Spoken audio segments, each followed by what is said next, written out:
Hi, my name is Allie Schmidt. This is my dad, Dan. He owns Catron's Glass. Thanks, Allie. Things like doors and windows go into making a house. But when it's your home, you expect more, like the great service and selection you'll get from Catron's Glass. Vinyl replacement windows from Catron's come with a lifetime warranty, including accidental glass breakage replacement. Also ask for custom shower doors and many other products and services. Call 962-1636. Locally owned with local employees for nearly 30 years. Catron's Glass, the clear choice.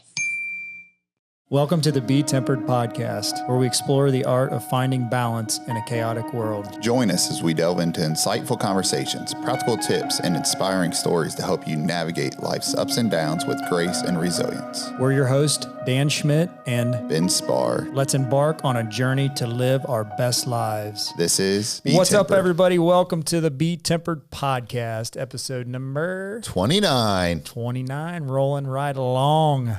We have a super inspirational man in here today, someone who was my high school principal my senior year. He's been a superintendent. He's a retired superintendent and principal in Ohio. His name is Greg Pettit. And Greg has served in several administration positions since his retirement in 2014. He's completed teacher evaluations for several school districts in Indiana and Ohio. And he's also a motivational speaker. And his topic is Be the Teacher of the Year in Your Students' Eyes. And he has earned numerous accolades and appearances at several schools and universities. And as we've discussed here earlier, he's also coached a lot of sports, a lot of football, and is currently helping at Hamilton High School. So, Mr. Greg Pettit, we welcome you to the BeTempered podcast. Welcome. Thank you so much. It's just a real honor to be here. Thank you. Yeah, we appreciate you making the trek, especially to come up here in person. And it's great to see you after 20-some years, and you look great. You look just like I remember you in high school. Oh, my goodness. Now, have you had your eyes checked like you do? But I appreciate that. I really miss you and your family and all the National Trail people, and it's just great to be here. Yeah, well, we're glad to have you and excited for you to share your story. So with that, would you give us a little background on kind of growing up, and then we'll get into, what got you into education? Okay, sure. Well, I was born in Hamilton, Ohio. Grew up in Hamilton. My mom and dad were just hardworking, blue-collar people. Actually, my mom was a what they called back in the day just a home mom. She took care of things around the house, and she was just somebody that taught me respect and manners and et cetera, et cetera. And my dad was a machinist. Sometimes you talk about absentee fathers.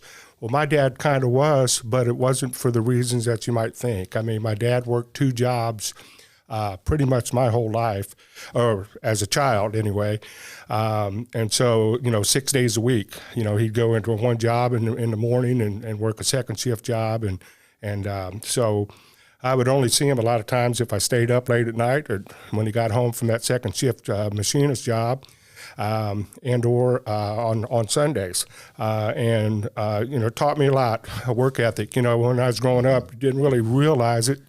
Kind of like, how come Dad's not at my games or whatever? But then, as you get older, you realize he's putting food on the table. Yeah.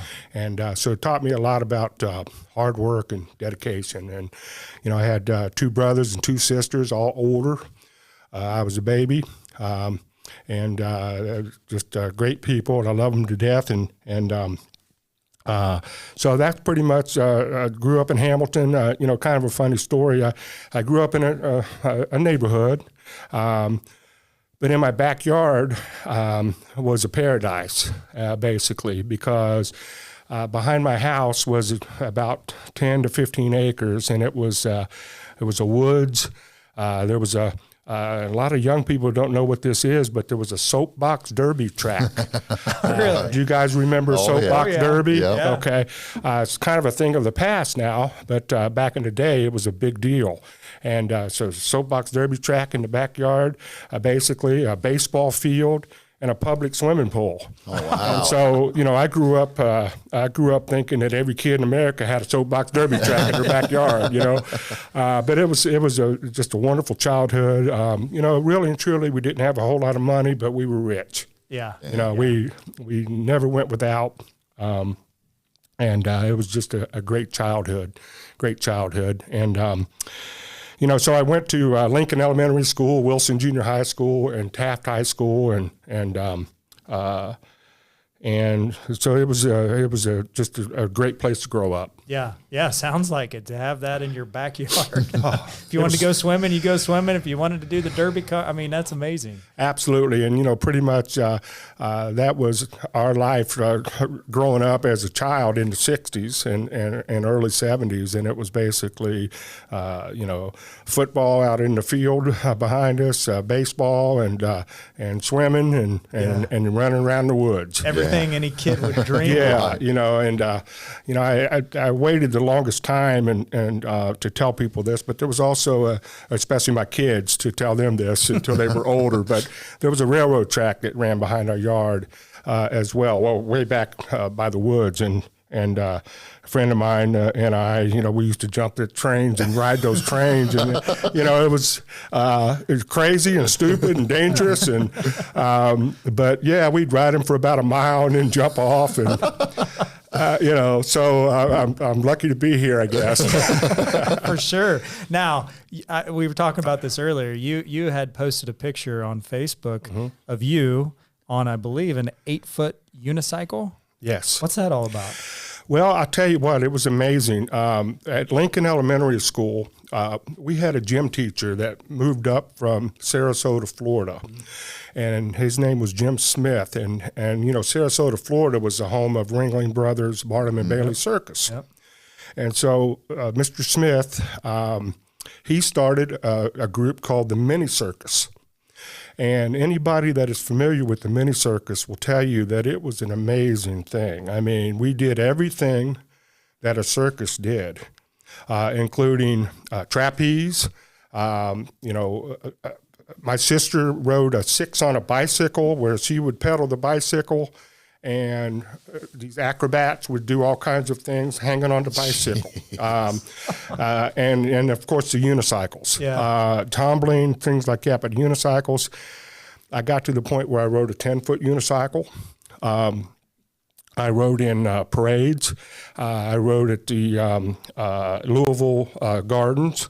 At halftime show, we did halftime shows of the Cincinnati Royals basketball games back in the day. Yeah. So it was something else. And to this day, if they could build a unicycle big enough for me, I think I could get on a unicycle and ride it if my knees didn't give out or whatever. But yeah, it was great. As a matter of fact, a few years after that, now we're talking about mainly about elementary school kids, AIDS kids, or junior high kids, for the most part, and some high school kids. But a few years after that, 5 or 6 years after that, we actually had a guy named Danny Haynes set the world record for riding the tallest unicycle at the time. And I forget, I think it was a 30-footer or something like that. Wow. But they did it in the Champion Union Hall parking lot in Hamilton, and he had a harness on him for safety. And they built this unicycle. But it was a world record at the time. Wow, that's and crazy. so the Hamilton Mini Circus was just an unbelievable thing. You had me at 10. You had me at 10 feet. I'm thinking like a basketball hoop, like sitting on it, riding a bike. Yeah, 30. Jeez. And you know what? I rode a 8-foot unicycle in a parade downtown Hamilton, and I fell off of it. And if you've ever fallen off a unicycle, it's not fun. For the most part, you come straight down and you land on your feet, kind of like a parachutist, I guess you could say. But it's still not fun. Yeah, and that was the one time that I did take a spill. But so I was downtown Hamilton. But anyway, it was a great experience. Yeah. So your childhood, I mean, that sounds like anything any child would dream of. Yeah, and you know, and at the time, of course, you just think that it's normal, and you think that everybody in America is doing this stuff. But you know, looking back on it, it was unique. Yeah, for sure. Very unique. So you go through that whole experience, amazing experience as a kid. You get into high school. Talk about high school a little bit. You know, high school is really where my trajectory, I guess you could say, really changed as far as what I wanted to do. Because going into high school, I think I felt like most of the boys and girls, well, not necessarily girls as far as champion paper goes, but I thought, I would just graduate and go to work at Champion Paper, one of the big paper mills in Hamilton, or Beckett Paper, or else I'd go into the service. Wasn't really thinking about college or anything. And then that's where it all changed. I was a football player. Taft High School at the time, which is Hamilton High School now. Taft High School, Hamilton Taft High School, was grades 10 through 12, and I was a sophomore. And I was on the JV football team, and barely started for the JV football team. Wasn't a very good player. Average, I guess you could say, average football player. And so you know how every football team has a parents' night, where they introduce your parents and things like that. So second game of the season, and again, keep in mind, I barely started on the JV team, so I wasn't real good. And so we get to parents' night, and we come out and we warm up, and we go back into the locker room where our head coach, Coach Bob Moschetti, he surprised us with brand new jerseys. So we're out there in our old jerseys warming up, and when we come in, we put on brand new jerseys, okay? So we line up at the equipment room to get our new jerseys real quick and get them on because we got a game to play. And the seniors go first, of course, and the juniors, and, here they come holding up their new jerseys, and man, look at these, and everybody's all jacked up and pumped up because these jerseys are awesome. And so so finally the sophomores, we get up there and again, my buddies are turning around and holding up their jerseys. Yeah, they're all jacked up and pumped up. And I get up there, and the coach, I'm number 58. Okay. And, the equipment manager, or whoever it was at the time, he handed me this old ragged number 57 jersey. And I go, well, sir, I'm number 58. And he says, well, this is what you get tonight. And I turn around, and I'm bummed out. I'm going, why don't I get a new jersey? And I turn around and walking back to the locker, and the guys after me are getting the new jerseys and all this stuff. And as on my way back to get dressed, there's a few snickers and, laughing at me a little bit. And I'm embarrassed, I'm going, what the heck's going on here? So we get down to the line up for the pictures. And I'm sitting there thinking to myself, well, and I'm looking around, everybody's got on these new jerseys except me. And I, line up with my mom and dad. And, my dad and them, they could tell that I'm embarrassed. And, before I go on, these days, as a superintendent or as a principal, I'd be getting a call from parents. Right. How dare you? How can you put my son in a ragged jersey and all that kind of stuff? Because that's the way things were or the things are nowadays. Right. Unfortunately. Yeah. And, but my dad looked at me and he says, well, son, it looks to me like you better work a little harder. And I made up my mind that night. I was so mad. I said, I'll never wear a ragged jersey again. Yeah. And that was the night I became a football player. Yeah. I mean, the next morning, we didn't have a reserve game the next day. The next morning, I got out of bed early, and there was right in front of Hamilton Taft High School, which is now Hamilton High School. There's Eaton Road Hill. I don't know if you've ever been down it. Yep. It's a huge hill.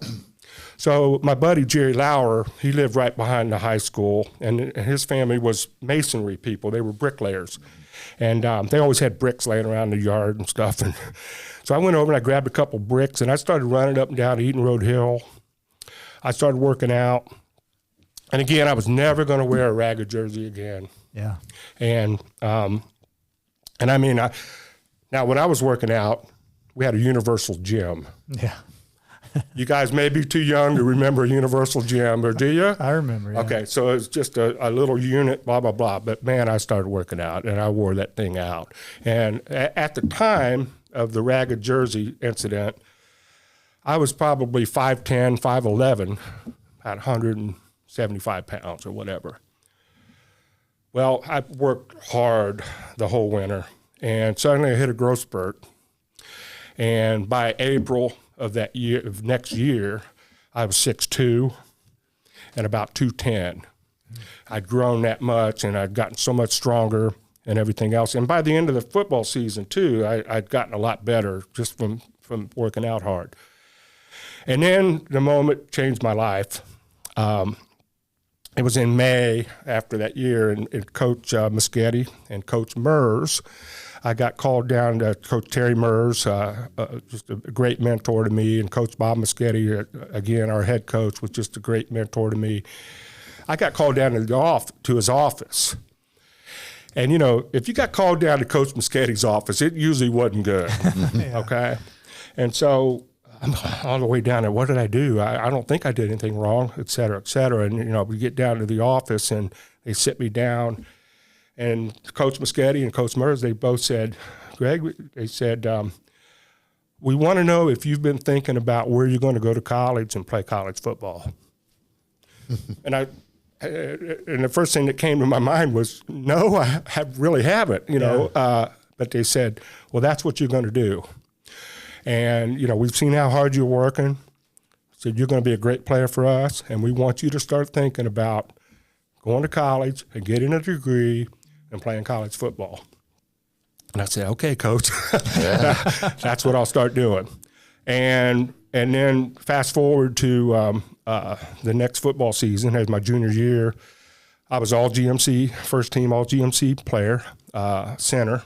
And again, we talked earlier, Dan, that the GMC is truly one of the best conferences in Ohio. Yes. I mean, you're talking Princeton, Fairfield, and Lakota, the Lakotas and Middletowns, and, Coleraine, back in the day, all the state titles and everything. But, a pretty good football conference. And so I was all league, and I was all league the next year and got some state honors and things like that. And then suddenly I'm getting recruited. And suddenly I was fortunate enough, I got to take, a few visits and had a few offers and ended up accepting an offer to go to Kent State and play football at Kent State. And so that kind of started me on my journey to going to college, getting a degree, and that's what led me into education. Well, what an awesome story. So my question is, when you think back to that uniform being handed to you, do you think it was intentional? Do you think they were trying to spark something in you, or they just didn't have that number? I don't really know. All I know is how it affected me. Oh yeah, yeah. And so I'm not really sure. I think I heard a little while later. I think we had 76 guys on the team, and I think they had 75 jerseys. Okay. I think. But the only thing that went in my head was it wasn't about. They didn't have my number or they didn't have this. The only thing I was thinking of was they must think that I'm the worst player on the team. Yeah. And it did. It sparked me. I mean, from then on, I was never going to wear the ragged jersey again. Yeah. And I was fortunate enough a few years back to get inducted into the Hamilton Hall of Fame, and Athletic Hall of Fame. And I told that story. Yeah. And because it changed my life. Yeah. And it's super impactful. And I hope that any young kid listening to this right now, like I think of my son who's a freshman in high school, he's 125 pounds and he's hitting the weight room. Just, right. You try to encourage him, and you never know how an instance like that is going to affect someone, because it could have easily went the other way. Oh, absolutely. Yeah. You could have said, this is what you think of me, I'm done, and I quit. Right. And who knows where your life would be now. Sure. And in my current position as the director of football operations for Hamilton, I've told that story, and Arvie Crouch, our head coach, has asked me to tell that story a few times, and I've told it to our younger kids. Yeah. And last year, I remember this sophomore kid that was a lot like me, and he was wasn't playing, and he was frustrated and wasn't getting to play and stuff. And I told him that story, and this year that kid is an all GMC lineman this year. Awesome. And I don't know if it was because of my story. He worked pretty hard. Yeah. And but it's you never know what switch you're gonna switch on a kid, and or turn on to a kid, and that's what I've really tried to do my whole life. And so that, go ahead, Ben. Oh, no, I was going to say, hopefully some parents hear that story too. Yes. You talk about how parents back then? Hey, maybe you need to work a little bit harder, You know, absolutely. And you know, and obviously as a principal and superintendent, you know, I've dealt with a lot of parents and you know, Sure. all of them are good. They really are. They've all of them have a good in their hearts. And, you know, some of them just go about things a different way and things like that. But yeah, you're absolutely right. I've always tried to, you know, again, you know, we talked about this earlier. It just seems like I just always want to help people if I can. So. Well, and being affected like that with a story like that, it's awesome to see how it projected you. So you go to Kent State, and so you decide your major is going to be. I decided to major in broadcasting, believe it or not. to prepare for this moment. Yeah, to prepare for today. Actually, TV and radio. But, you know, backing up, I forgot to mention this. In high school, at Taft High School, we actually had a radio TV program. And you would go to radio your junior year, TV your senior year. You do radio for 4 periods a day, and then you'd take your academic subjects the rest of the day. We had our own radio station and everything. And it was awesome, you know, because I'm a music fanatic. I love music, play guitar, not very well, but play guitar and stuff, and just love music. And so that was awesome. So, yeah, I went on to major in that. I went to Kent State for 1 year. Quite frankly, didn't like it at Kent State, and I transferred to Eastern Kentucky. And Roy Kidd, legendary coach at Eastern Kentucky. Actually, Eastern Kentucky, 79, 80, 81, 82, played in the national championship game, Division I AA, and won it twice. Long story short, unfortunately, at the end of, or in the spring of my sophomore year at Eastern Kentucky, I had my 5th concussion. And that ended my career. Even back then, the doctors were saying, you know, you shouldn't play in football anymore, and it was a rough day. It really was. But I went on to graduate from Eastern Kentucky, had a major, again, a degree in broadcasting. But my last semester of college at Eastern Kentucky, I got a call from Dale Robertson, who was a head football coach at Hamilton High School, and he wanted me to come in and coach for him. And so at that time, I started thinking, okay, well, you know, well, first of all, I accepted the job. And second of all, I decided that, well, maybe I want to go into coaching and teaching. And so I took some classes my last semester, but I went ahead and got my degree in broadcasting. And then I went into the season I was hired as a hall monitor while I was going back to school, getting the rest of my credits for my teaching degree. And that's where another twist in my life happened. Because going into coaching, my first year as a young 21 years old, actually I was, my wife and I had just gotten married right before that in July, and had a one-day honeymoon where we were at the Marriott in Springdale, Ohio. And I was back, and it's a funny story, I was back on the garbage truck Monday morning, because my summer job was I was a garbage man for the city of Hamilton. And so that was my honeymoon, back on the garbage truck. And my wife also went back to her summer job. But we both ended up, that's where the twist came in. So Dale Robertson hired me as football coach, and now I needed a job, basically, for the school systems, but I didn't have a teaching degree yet. So Dale said, they said, well, we want you to interview for this hall monitor's position over at Garfield Junior High. And that's when I went in and I met one of the guys that influenced my life more than anybody. Principal named Jim Brown, Mr. James Brown. And if you talk to anybody that knows of him, with Jim Place, who you had on the show last week, will tell you all about Jim as well. But anybody that's ever been in Hamilton, he is the GOAT of education in the history of Hamilton, greatest of all time. And he was the principal at Garfield Junior High. And so I go in to interview him. I've never met him before. I go in to interview with him, and here's what he said to me right off the bat. He said, if we can get you in here, we're going to be great. Really? We're going to be great.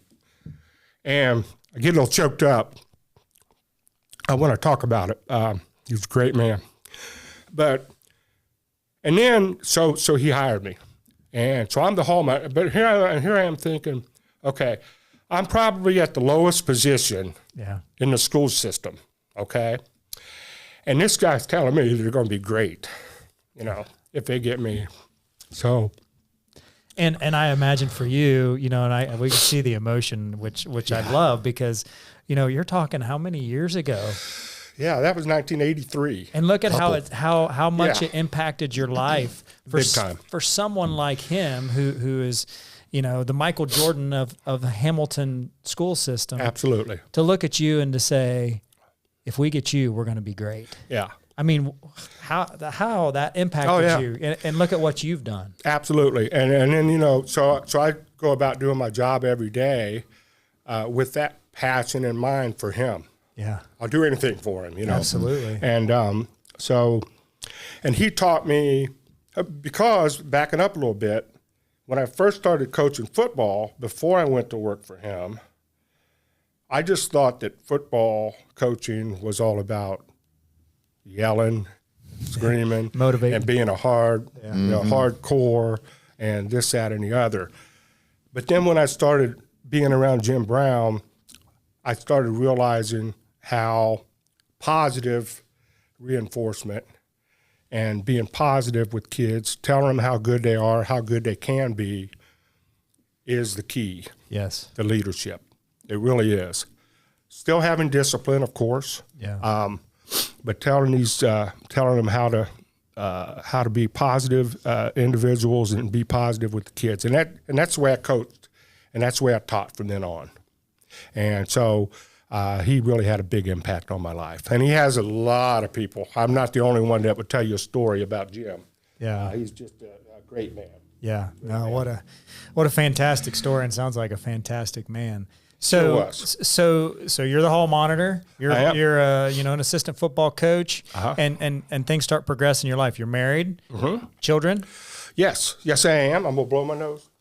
Oh, and yes, I am. I have 3 children. My wife Fawn, best thing ever happened to me, without question. Anybody knows her will tell you that. And my wife Fawn, she was a teacher for 30 years.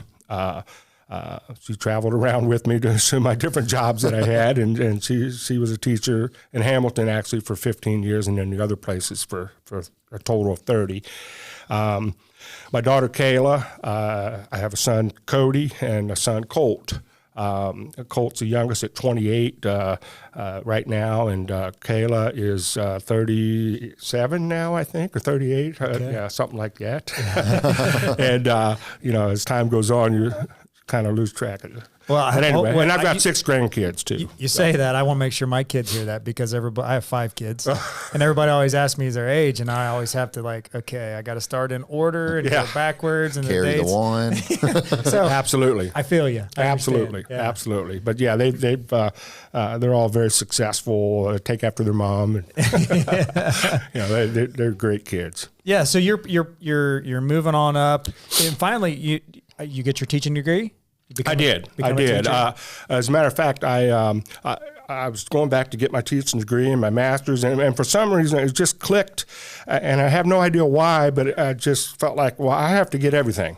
I have to get my master's. I have to get my doctorates. I have to do it all.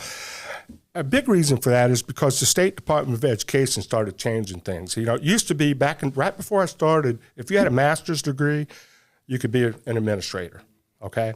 But now, right when I was right in the middle of it, they changed everything to where not only did you have to have your master's, but you had to have 15 hours above that. And then they changed it to you had to have 15 hours above that to be a superintendent. So as my wife will tell you, I was in school forever. I was at Xavier working on my master's and my teacher's certificate, and then I went to Miami working on my doctorate degree. And which I did not complete because I didn't have to. I started realizing that all these superintendents were getting hired. They didn't have their doctorate degree, so I was about done with going to school as a student anyway, because it was taking quite a bit of time. But what happened too was I was very fortunate. As I was I was at Hamilton for 2 years, and then I went to New Miami. And I had an opportunity to not only get a full-time teaching job, but they also would allow that to be my student teaching. Okay. So that was fortunate there.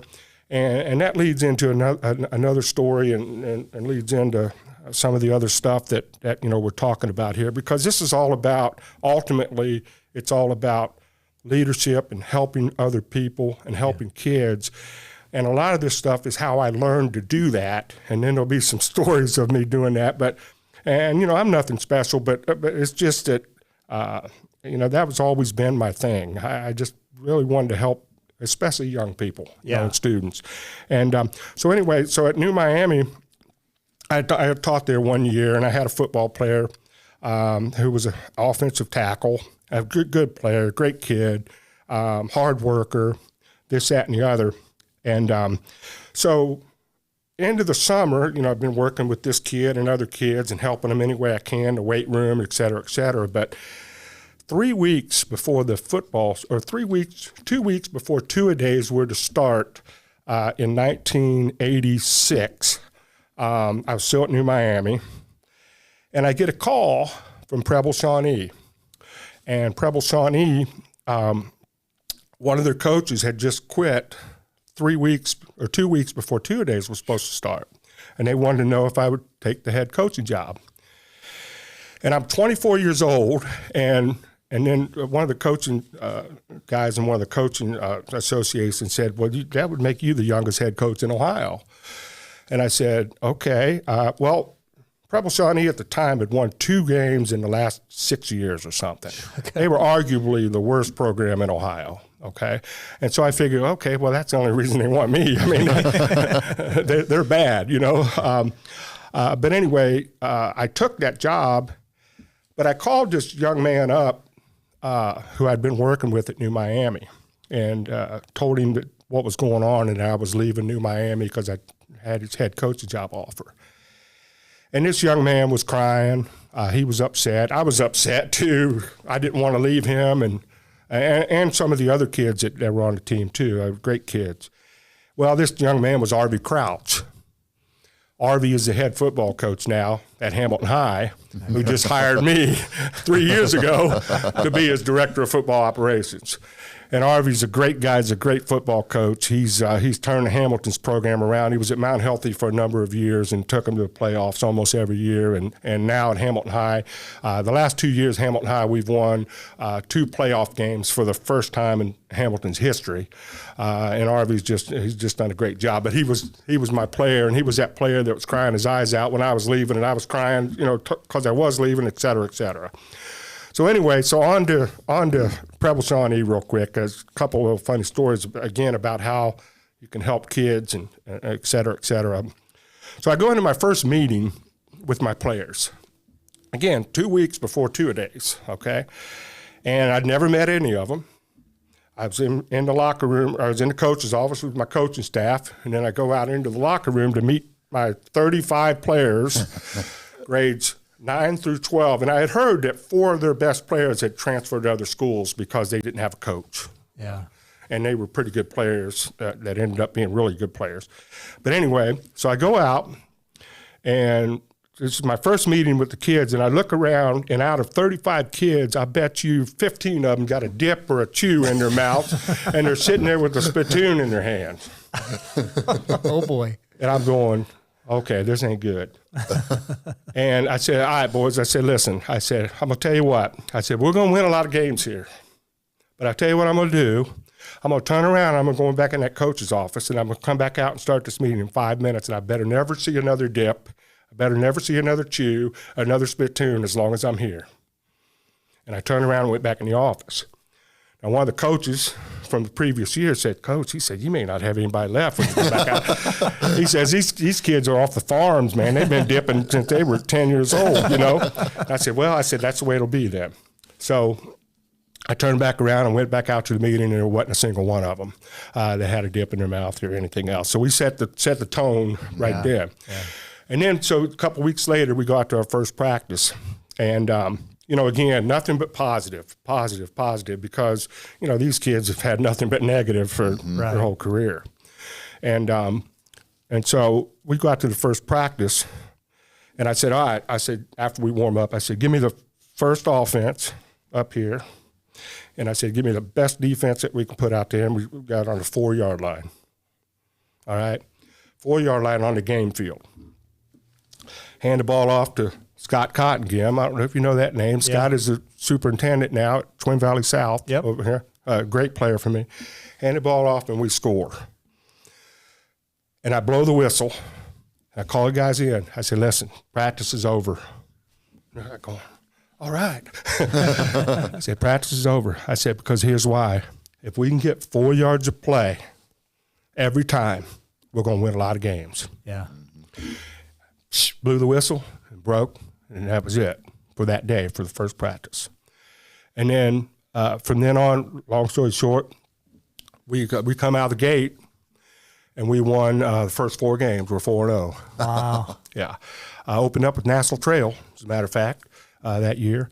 But we come out of the gate 4-0. Then we lost to Brookville, and then we won our 5th game against Oakwood. Oakwood was a playoff team that year. We beat them 8-0. So we're 5-1 out of the gate. Wow. All right. And I mean, they wanted to make me mayor of Camden. But we had great kids. No, we ended up 5-5 that year because then we hit the gauntlet. Yeah. I was talking about earlier, Eaton, Valley View. Brookville, Valley View, blah, blah, blah. Dixie. But Just kidding. well, we beat Dixie. Ben's a Dixie guy, from what I've been told. Yeah. But anyway, so I was there 4 years. And the last year, just to show you how bad the program had been, the last year there, we had the best record in the history of the school. My last year there, 6-4. Yeah. Yeah. Best record in the history of the school. And what happened was they failed a tax levy, and they canceled football for the next year. So I was devastated because we had started 9 sophomores on offense, had the best offense in the league. Mm-hmm. Wow. And we were going to be really good. And in my mind, I'm thinking state championship. I'm thinking league champions, state champions. And because we were going to be good. So I was going to hang in there, blah, blah, blah. But then I got a call from Ben Hubbard at Fairfield at 1986, state champions, Division I. He wanted me to be the defensive back coach and then the offensive coordinator after that. And at first I thought I was going to hang in there. I said, well, Ben, can you give me a couple of days to think about it and call me back? Yeah. So he gave me a couple of days, and they called me from Europe because he was coaching the Australian Whips, which was a summer football league, kind of a semi-pro football league. And he called me back, and he said, and I still wasn't sure what I was going to do. And, I'm 28 years old. I'm still a pretty young pup by those football standards. And Ben said, well, Greg, he says, I've taken a look at your salary, and here's what I can offer you. The bottom line is you raise, I had my daughter and my second son, my boy was on his way. And he says, it would be about $12,000 raise for you, Greg. I said, Ben, I'll be there tomorrow. Got mouths to feed and, stuff like that. So anyway, so I go to Fairfield and again, I'm trying to fast forward some of this stuff, but because again, this is what comes in, people that I've learned from. I learned a lot from Ben Hubbard. So when I went into Fairfield, I was coaching, he wanted me to coach defensive backs my first year. And I told him, I said, well, Ben, I said, of all the positions, I really don't know DBs that well. I said, and he says, you'll be fine. You'll learn it. I said, okay. So I called my buddy Randy Walker, who was the head coach at Miami University. Yeah. He's a good friend of mine. And I said, Randy, listen, I don't know anything about this DB stuff. And can I come up for spring ball? I think, it was earlier than that, so it was spring ball. I said, can I come up and work with Terry Hepner? Terry Hepner was his D coordinator and defensive back coach, and Terry went on to Indiana, and of course Randy went on to Northwestern as a head coach and stuff. And so I went up there and I learned more from Terry Hepner in a half an hour than I knew about football. Yeah. And unbelievable. But listen who was on that staff. Okay. Well, not only that staff, but in the 4 years there, I would go up there all the time and work with these guys. Sean Payton, head coach of the Denver Broncos right now. Aaron Cromer, offensive line coach for the Buffalo Bills. Pat Narduzzi, who is the head coach at Pitt, was a GA on that team. Kevin Wilson, who was the offensive coordinator of Ohio State. I mean, so all these guys that, I didn't even know Pat Narduzzi would be a great football coach at Michigan State and at Pitt, and Sean Payton. Yeah. New Orleans Super Bowl, and these guys are younger than me, and blah, blah, blah. And it was just amazing who you learn from and where you take stuff from. Yeah. And so I was at Fairfield for a while, and then Middletown, I left Fairfield after about 5 years, and then Middletown, guess who hired me at Middletown for a year? Jim Brown. Okay. Going back to the first guy that hired me. He hired me, and then right after that is when I went to National Trail. Okay. And so I made a decision at that time to get out of coaching and go into administration, and I decided I'm going to carry an awful lot of stuff about being a principal that I took from Jim Brown and all these people. Yeah. That because it was all about kids for me. It was all about kids. Now I'll tell you this, the first day at National Trail, I'll never forget this. I go into my office, I sit down at my desk, and I'll never forget this. I folded my hands, and I just said to myself, now what? Because I really didn't know what to do, quite frankly. But anyway, so that started that. Yeah, so that started you in administration, which led from being a principal into being a superintendent. So kind of talk about from an education standpoint the difference between being a high school principal to going to a superintendent. So you're running a high school to now you're running a district. Sure. So talk about that. Yeah, I'll tell you this, and a lot of people will say this over the years, and I agree with it 100%. High school principal job is the hardest job in any school district. I've heard that. I've heard it from many people, and I experienced it. I was a high school principal at 4 different places, and it's a very difficult job. And just backing up for a second, I forgot to mention, when I left. Well, no, that'll come later. Never mind. But the superintendency, it's just a different ball game as far as the difficulties of it, et cetera, et cetera.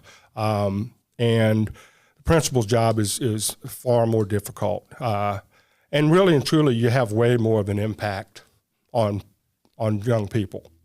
And, and starting off at National Trail, when I first came in there, Dan, I got to be honest with you.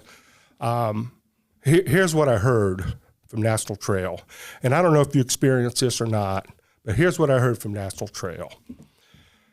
There's not a whole lot of spirit in the school. The kids don't really, they don't really like school, et cetera, et cetera.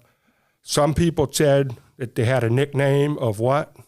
National Trash. National Trash, which I didn't like that at all. Yeah. Et cetera, et cetera. So one of my goals was, okay, I'm just going to come in and I'm going to coach this school and coach these kids like a winning team. And I'm going to motivate the best I can, and I'm going to do anything I can to, quote, turn this place around, if it even needed turning around. And, one of the first things that we did at National Trail was that I got a big, huge Pepsi contract and negotiated, a huge Pepsi Coke contract, and that allowed us to build a brand new track for the kids. Yeah. That allowed us to do some things to the baseball field. That allowed us to give some things to the band and to the FFA program and different things that allowed money. It was so funny because the negotiations started with from Coke. Oh, well, we'll give you a new scoreboard in the gym. I said, no, look, we're looking for a lot more than that. And then Pepsi would come in and say, well, we'll give you a new scoreboard and we'll give. I said, look, we're on the different pages here. I said, we need money. And, I got some stuff I need to do here. And then it finally got up to an incredible number. I think it was $150,000 they gave us, and it was unheard of for a school that size. And then plus they gave us money every year.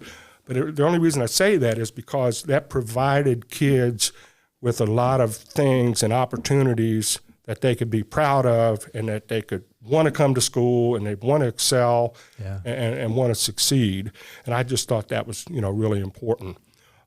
We also put in what was called a Renaissance program, which was sponsored by Jostens, and it was a national program. And basically, and this was one of my favorite things that I've ever done in education, and that's why I wanted to talk about it today. The Renaissance program was a motivational program for all students. And one of the things that was part of it was the different levels cards that these kids could get.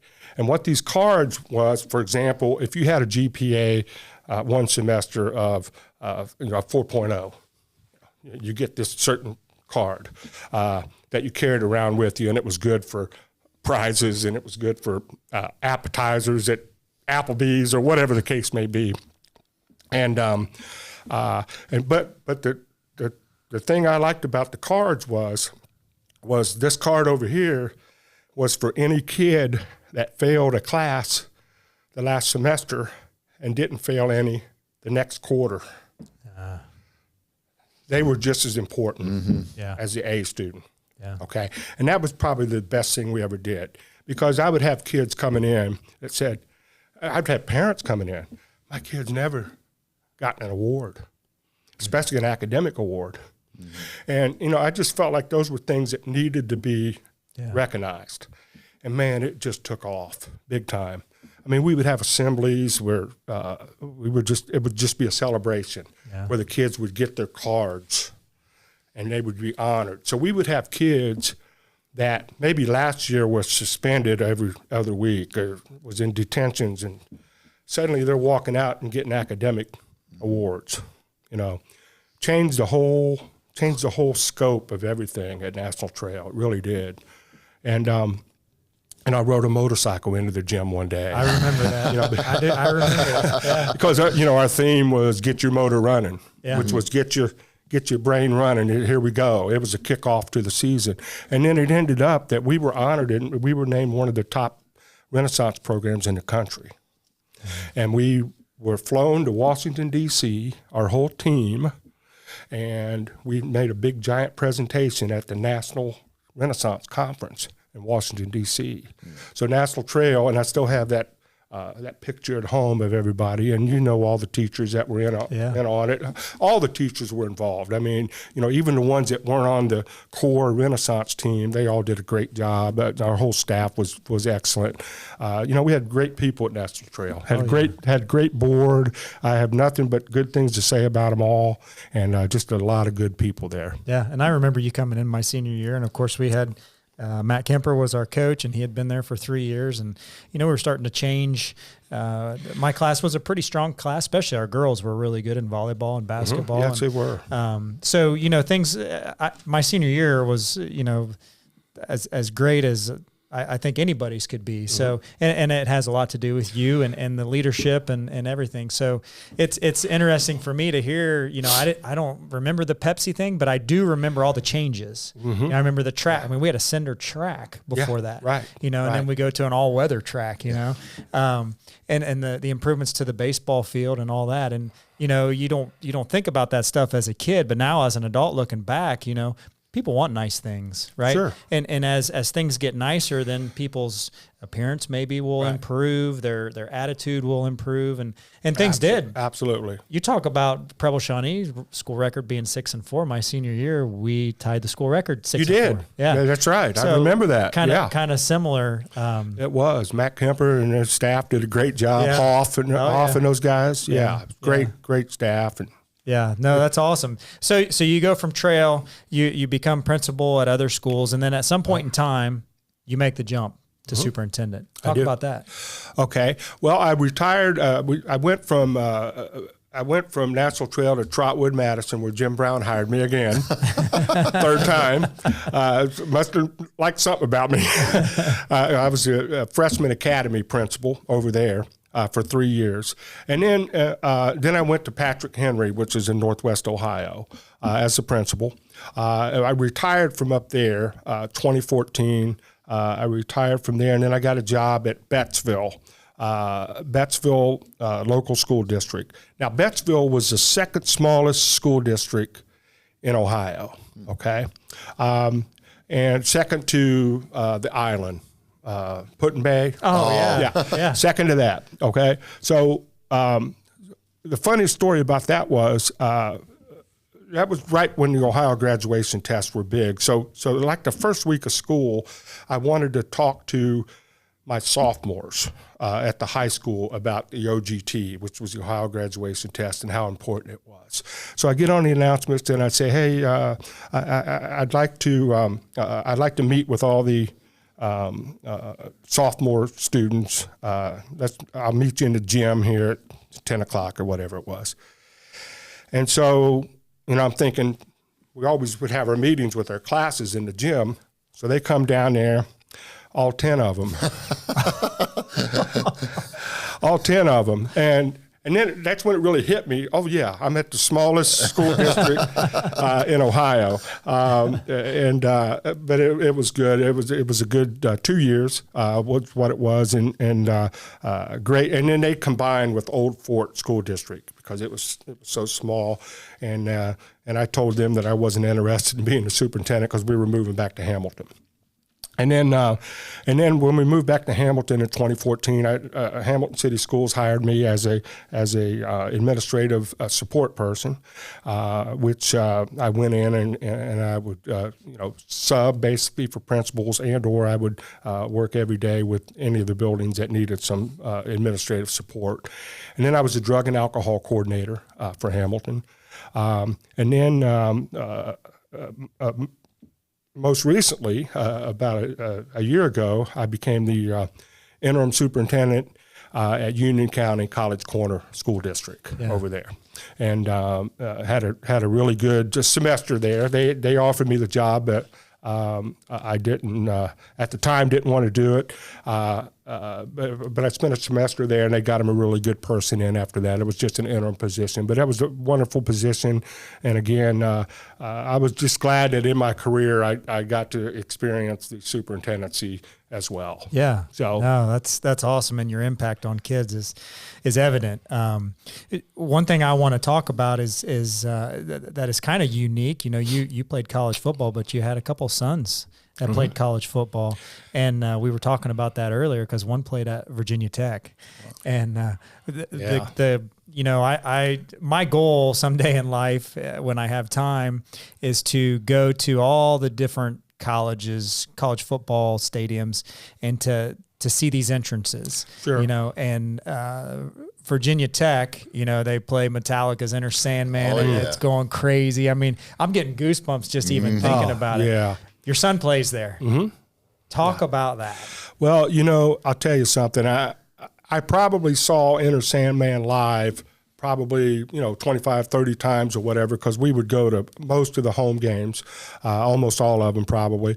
And every single time that Enter Sandman would start, of course, everybody's jumping in the beginning, and you can feel the stadium rocking. You really can.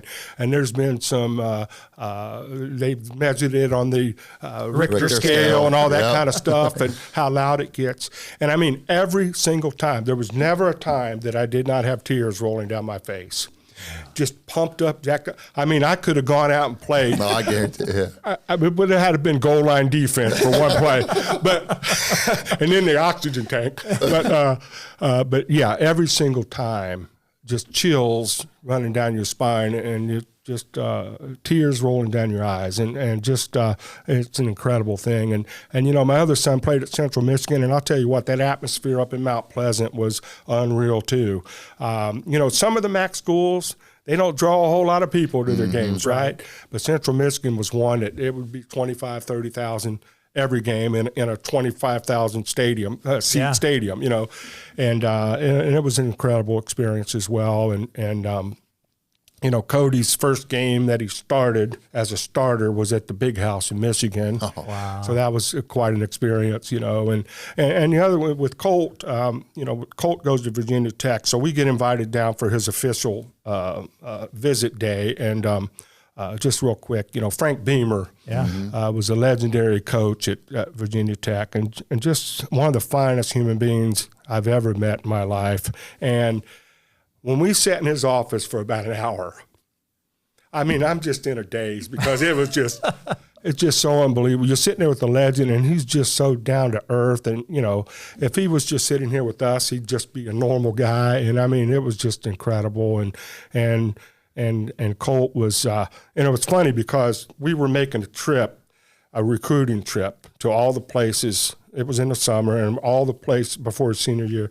And we were going to all the places that Colt had been offered. So we were making this trip, and Virginia Tech was going to be the first place that we went, and then we were going to go to Marshall, and then we were going to Kentucky, and then Tennessee, and then Louisville, and kind of making a little swing. And so when we left Virginia Tech, one of the last things that one of the coaches that was recruiting him said to Colt was, well, where are you looking at and stuff like blah, blah, blah. But he says, I've got 3 offers out for offensive linemen, and I'm only going to take one of them. Now that's a ploy. That's a ploy that a lot of staffs use. But anyway, that's what he said. So we're on our way to Marshall after we left there, and Colt's going, Dad, what should I do? And I said, let me ask you a question. I said, what if Coach called you right now and said, hey, I just got a call from the kid in Virginia that accepted the offer, so. And he said, man, I'd be devastated. And I said, well, there's your answer. Mm-hmm. And we didn't have very good service, so we pulled over into a gas station, and he got on a payphone or something or the other and called the coach and committed at that time. But it was just a wonderful 8 years basically with the boys. Yeah, that's a pretty cool and unique experience. I don't know that a lot of people, all my National Trail friends probably don't know that. So that's a really unique thing. So, well, this is awesome. As we start to land this plane, what advice would you give to current or future school leaders to help them navigate the challenges they face in today's educational environment? Because things today, especially post-COVID, are way different than they were in 1997 when I was in school, right? Sure. So what advice do you give some of these administrators? Well, the first thing is, Jim Brown and some other people told me a long time ago, when you make decisions, what would those decisions look like if they're on the front page of the newspaper the next day? And that should drive you into doing what's right and what's honest and integrity.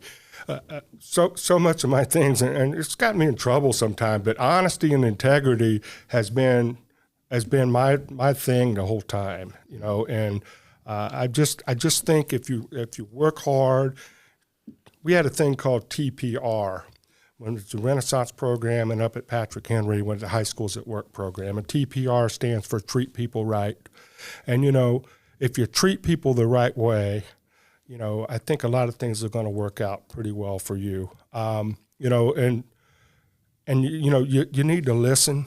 I wasn't always a great listener. I was always a doer, and a lot of times I had a thing of, my way's the right way to do it, and that wasn't always the right way, and you have to be able to listen to people, you have to input, and you have to really appreciate the input that you get from people. And, there's a lot of good programs out there, but if you can't execute those programs, and if you can't motivate the people around you to execute the programs that you're wanting to install, then you're fighting behind the 8 ball a little bit. And so I think, the biggest thing that I always tried to do, and, wasn't always successful at it, but, tried my hardest always was, honesty, integrity, do the right thing.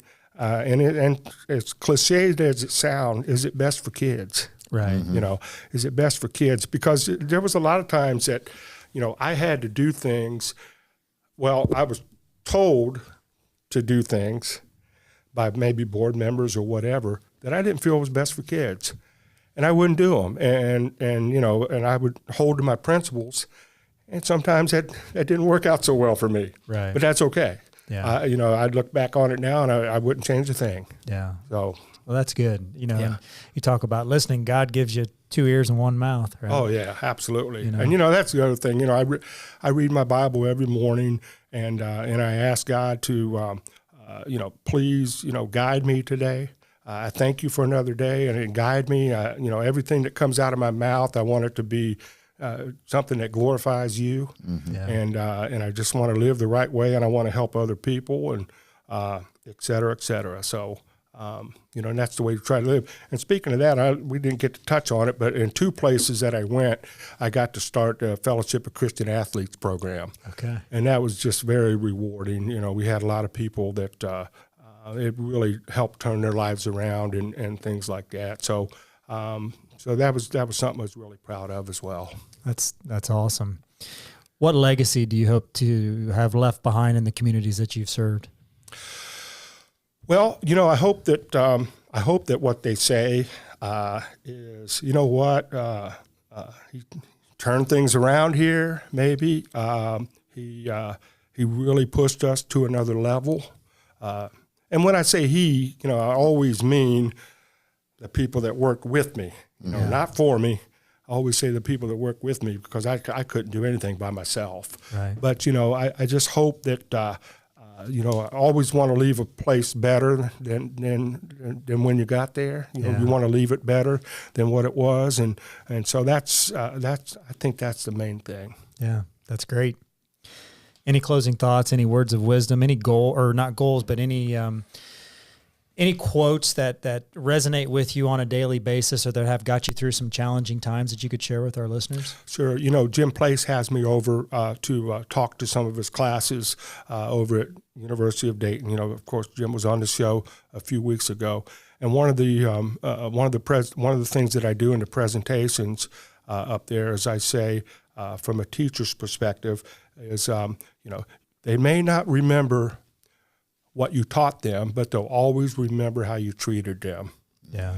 And that was, you know, just always something that that stuck with me, and always something that I tried to pass on to all the teachers. You know, again, Dan, do you remember what you did in math class? No. You know, but you probably remember, you know, those teachers Yes. that you had in high school, in college, or Yes. whatever. That you remember how they treated you. You know, as a matter of fact, I actually had a teacher in high school one time, and she was a pretty mean lady, and she actually said to me. One day, she said, you know, you're never going to amount to anything. That's what she told me. And, okay. You know, maybe she's right. Who knows? And that was what I was real. Well, a few years later, when I was working for Hamilton, I went back for an in-service, and there she was. And went up to her, and I said, you know, hey, Mrs. Do you remember me? I'm, you know, Greg Pettit. And I said, you know, I just wanted you to know that you were a little bit wrong. I said, I've got my master's and I'm working on my doctorate degree, and a little bit cocky. I probably shouldn't have even said anything to her. But you know, the point of that is, why would you say that to somebody? Right. You know, why would you say that to a kid? And so I always tried to nothing but positive. You know, really and truly, as a principal, I would have. And you knew some of these kids, you know, at Trail and some of the other places. But some of the lowest acting kids that got in trouble all the time, couldn't stay out of trouble with the law or whatever, some of them were my favorite kids. Yeah. They really were, you know, and because, you know, I just felt like that and to this day, I've had some of them contact me, you know, and say, hey, thanks. And that's really what it's all about. I had a girl, one of my former students, maybe a year or so ago, you know, she called me on the phone and said, you know, I just want you to know, Mr. Pettit, you remember that day that you talked to me because I was down because blah, blah, blah, this, that, and the other? And I said, yeah. I said, I do remember that. And she said, well, you helped me so much that day. And I thought, well, you know, good. I'm so glad about that. And you know, I always knew that you would be successful and things like that. She says, no, you don't understand. She says, I was ready to take my life. Wow. She said, that's how down I was. And she said, you're the reason I didn't. And, stuff like that will, that's an impact. Stuff like that, really knows that you can have an impact on kids. Yeah. And that's powerful. And, and we're kind of trying to do the same thing with this podcast. And you are. And and getting stories like yours out. And there's so many good people in this world. And all we see, if you watch any news, which I don't, but if you do, is negative, negative, negative. Sure. And people like you who have made a massive impact on countless, who knows how many numbers of kids, just like those who made an impact on you, like Mr. Brown, sure. right? All the teachers that were part of your team and all those different schools. Mm-hmm. That's what life's all about. Right. It's all about helping others. It's all about helping kids, especially the kids. Ben and I are very involved in our kids' lives and coaching youth and trying to help high schoolers here and there. And even if it's just, every morning I'm at the Y with my 2 boys working out and, there's high school kids in there shooting hoops and doing things, man. Hey, it's great to see you in here. Right? Sure. At 5 a.m, you're going to come in here before school and get your shots in or get your workout in. I mean, you just never know what those kids go home to. Oh, absolutely. Especially in the role that I'm in now at Hamilton, high poverty level in Hamilton now, a lot different than it was, 40 years ago or whatever. And again, part of my role right now is the director of football operations, and I really look forward to it because most of my work happens in the off season. And that is, I'm getting ready right now to have my meetings with the seniors right now. Okay, what are you doing? Are you going in the military? Are you going to college? Are you going in the work world? Whatever it is you're doing, I'm here to help you find that way. We'll help them with resumes. We'll help them with everything, whatever it is that they want to do. And so that's a big part of it, and I really enjoy that. I really enjoy it because, again, you can have a great impact. Just if you have a great impact with just one kid, it's totally worth it. 100%. Absolutely. Totally worth it. 100%. You got anything to add? No, I just love it so much. I mean, the whole conversation today about building and how Mr. Brown affected you so much. And then, a couple years later, you're leaving for another job and a player has basically the same feeling about you, and the passion you had for that kid and that young man. And that's what it's all about. I've been so blessed. It's just unbelievable. Yeah. It really is. From growing up with sounds like the Disney World of backyards, to getting into the circus, to going into high school and be handed a ragged jersey, player number 76 when there's only 75 jerseys. Mm-hmm. That changes your life. Absolutely. And motivates you to go from maybe the worst football player on the team to probably one of the best by the time you were a senior, to go into college, to go, into broadcasting, and then to become a teacher just because Mr. Brown saw something in you. Absolutely. And then the leadership that you took from there to all these different schools and teaching and being a principal and then a superintendent. Now, I would imagine right now it's probably got to be just an enjoyable time because you got your kids are through school. You lived that amazing 8 years of watching your boys play football. Now you got grandkids. Mm-hmm. Now you're still involved in football, which is a passion, and affecting young men in a positive way. I mean, your life is full. It sure is. And, we mentioned my boys, but I'll tell you, my daughter, she has 4 of the grandkids and 4 of her own children, my grandkids, and she's just incredible. And I told her this a couple of weeks ago. I said, you know what? You are the nanny of our family. And what I meant by that is they used to call my mom Nanny. And my mom was just a wonderful woman as far as being the peacemaker, being the one that holds everything together and stuff. And that's what my daughter's doing now.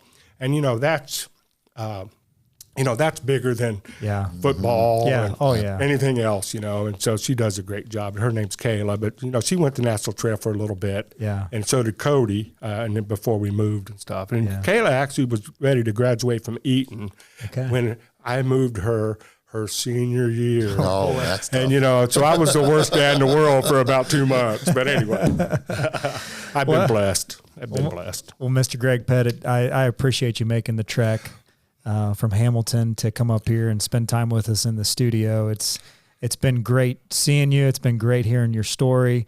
You had an impact on my life my senior year when you came into trail, and I'm grateful for you and for your mentorship, not only to me but to anyone who's come in contact with you. Well, thank you so much. It's just an honor to be here, and I hope I can keep on doing some good in life. And you will. Yeah. And you will. Hamilton's blessed to have you. Well, thank you very much. For sure. Well, everybody, thank you for listening. We always appreciate your ears.